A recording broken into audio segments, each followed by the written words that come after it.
In Chapter 2, we introduce you to Zoom for online mediations. Zoom is the tool that I use to host my online mediations, and the reason is very simple. From the beginning, meaning in the past decade, Zoom did the best job in allowing for meeting participants to use breakout rooms for virtual caucusing. And also because they became ubiquitous, unlike other mediation programs out there that were not very well known by the general population. Like Zoom, there are lots of tools out there that allow for remote virtual conversations. And like Zoom, none of them, whether they be Skype, Google Hangouts, Google Chat, Google Duo, Facebook Messenger, WhatsApp, Apple FaceTime, Microsoft Teams, or WebEx, none of them were invented with online dispute resolution in mind. They were all just ordinary video communication tools enabling everyday people to see and to speak with each other. And even if the tools did exist for online dispute resolution, they may not have satisfied the basic ethical and security requirements in each participant's jurisdiction. So, no matter what tool you choose to use, due to the online nature of online mediations, any tool utilized must have certain features. The most important feature deals with security, meaning the tool must ensure confidentiality of the mediation session. It must provide that your connection and the connection of other participants will at least be encrypted. There must be the ability to disable recordings of the meeting. Next, there must be a way to prevent downloading the chat communications if chatting was done during the meeting. And it must comply with European GDPR rules when handling data.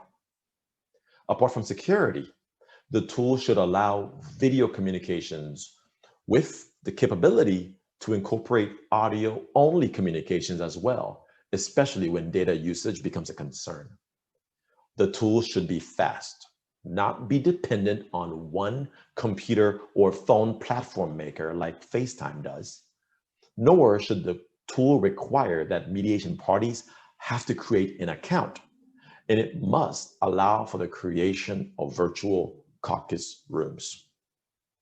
There should be in-meeting features such as the ability for participants to share their screen and to share documents within the mediation session. And there should be a way to allow parties to e-sign documents, or at least allow parties to segue off the platform and go e-sign the document elsewhere.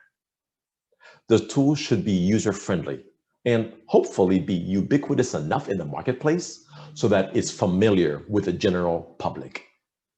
Lastly, the tool should be reputable and trusted by parties and their attorneys. So Zoom satisfied most of these needs, and this is why it became my go-to tool for online mediations.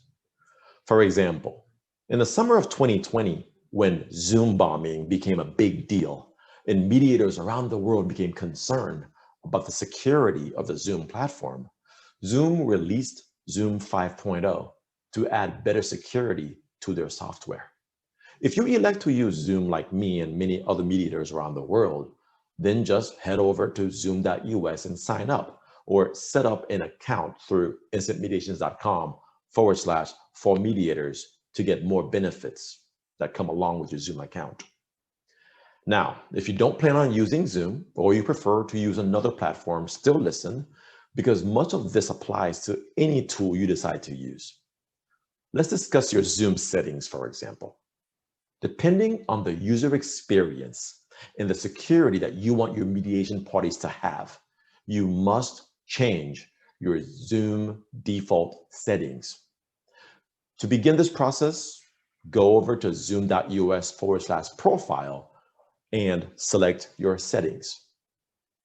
Be sure to visit this course on the Academy and watch any YouTube videos about the settings that we've done in the past to educate you in this area.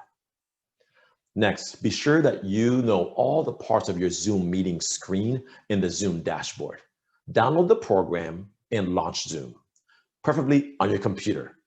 Downloading Zoom is pretty simple. On either your phone or your computer, just go to a browser and type in zoom.us/support Zoom.com/download to have the application download instantly. Once you sign in and you launch your Zoom application, you are the host and you will see all the components on your Zoom dashboard and on your Zoom screen. You can see the related images for this chapter on the Academy and follow along with the ebook on learning each part of the Zoom screen and the Zoom dashboard. This should be on the bottom of your Zoom application. Most of these listed controls that are on the Zoom dashboard will be intuitive to most users. Simply play with them and learn their effects. The green screen share button, for example, that can be a little bit complicated for newbies, so make sure you pay extra attention to it. Stay tuned for chapter 3.